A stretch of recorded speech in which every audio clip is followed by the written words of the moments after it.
रूस और यूक्रेन के युद्ध का आज 22वां दिन था। 22 दिन से रूस और यूक्रेन के युद्ध के बीच बर्बादी, तबाही और तकलीफों की तस्वीरें सामने आ रही हैं। 22वें दिन भी ऐसी ही तस्वीरें अलग अलग शहरों से सामने आई हैं। कहीं मिसाइलों ने बिल्डिंग तबाह की, कहीं तोप के गोलों से सब कुछ चकनाचूर हो गया।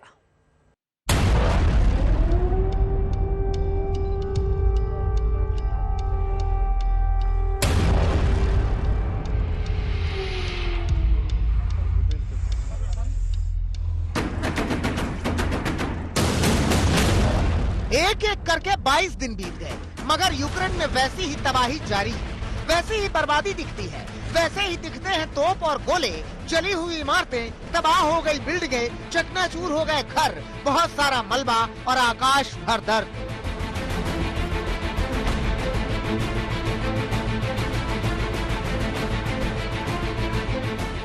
मारियुपोल में बीच सड़क पर रूसी टैंक बेखौफ घूम रहा है, मगर उसे अंदेशा तक नहीं कि एंटी टैंक मिसाइल लिए यूक्रेनी उसे निशाना बना रहे हैं। तभी रूस टैंक पर हमला होता है। पहले हमले के कुछ ही सेकंड में दूसरा और तीसरा हमला होता है। इस बीच खतरा भांपकर टैंक पीछे लौटता है, मगर आखिरी हमला इतना जोरदार होता है कि न केवल उसके परखच्चे उड़ जाते हैं, बल्कि वो धुएं के गुबार में गुम हो जाता है।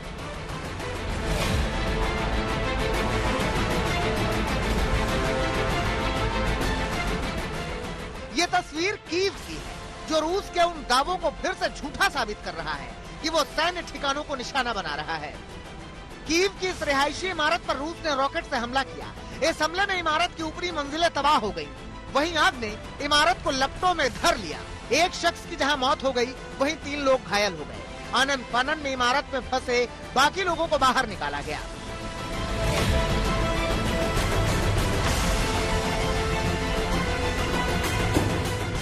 कीव से महज 25 किलोमीटर दूर इरपिन में अब भी भीषण जंग जारी है। दरअसल इरपिन वो आखिरी शहर है जिसके रूस के चंगुल में आते ही कीव भी पुतिन के कब्जे में होगा। इस आशंका से कीव में डर है, दहशत है। पिछले 2 दिनों के मुकाबले कल रात को कोई बड़ा यहाँ मिसाइल हमला या एयर अटैक कीव के अंदर नहीं हुआ है। कीव शहर के प्रॉपर में, मेन शहर के अंदर, लेकिन जो बाहर के इलाके हैं जैसे इरपिन, जहां लड़ाई चल रही है पिछले 7-8 दिन से, वहां लगातार लड़ाई जारी है और रूसी फौज वहां लगातार धीरे धीरे आगे बढ़ रही है।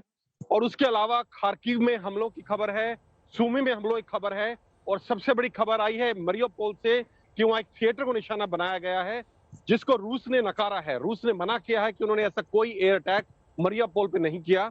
लेकिन जो लोकल सोर्सेज हैं उनके हिसाब से खबर आई है कि वहां काफी तादाद में सिविलियंस मरे हैं। सूमी में कुछ लोग ग्रोसरी लेने के लिए, खाना पानी लेने के लिए लाइन में लगे थे, वहां भी खबर आई है कि 13 लोगों की मृत्यु हुई है।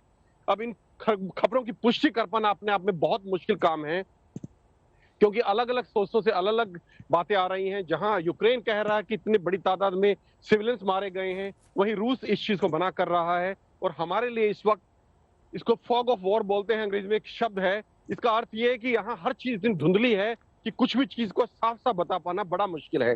कीव में इस वक्त कोई बमबारी नहीं हो रही है और इस वक्त थोड़ा साफ है।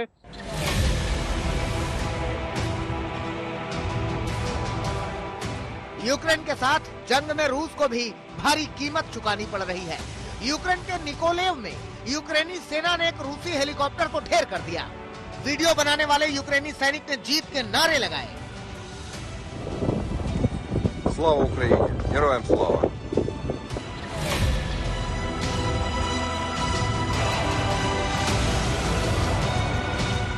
यूक्रेन के जिन शहरों पर बीते 22 दिनों में रूस ने सबसे ज्यादा बमबारी की है, उनमें खार्किव भी शामिल है।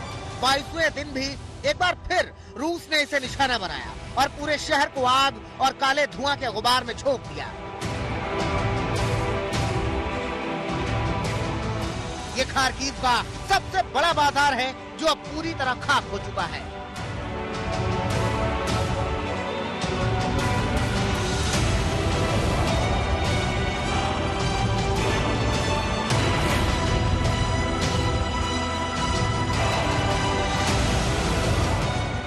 गूगल की सैटेलाइट तस्वीरों में दिख रही लाल छत वाली ये इमारत एक थिएटर है। मारियुपोल में बेघर हुए लोगों ने अब यही शरण ली है। यूक्रेन ने दावा किया है कि बुधवार रात रूस ने इस थिएटर को भी निशाना बनाया। रूस के हमले के बाद यहाँ अफरा तफरी मच गई। इन्हीं हमलों का हवाला देकर जेलेंस्की पुतिन को अंतर्राष्ट्रीय कोर्ट से लेकर यूएन तक में घेर रहे हैं। वहीं बाइडेन ने पुतिन को युद्ध अपराधी घोषित कर दिया है, जिस पर रूस भड़का हुआ है। उसने रूस को अब आखिरी अल्टीमेटम दे दिया है। कीव में राजेश पवार के साथ आज तक ब्यूरो।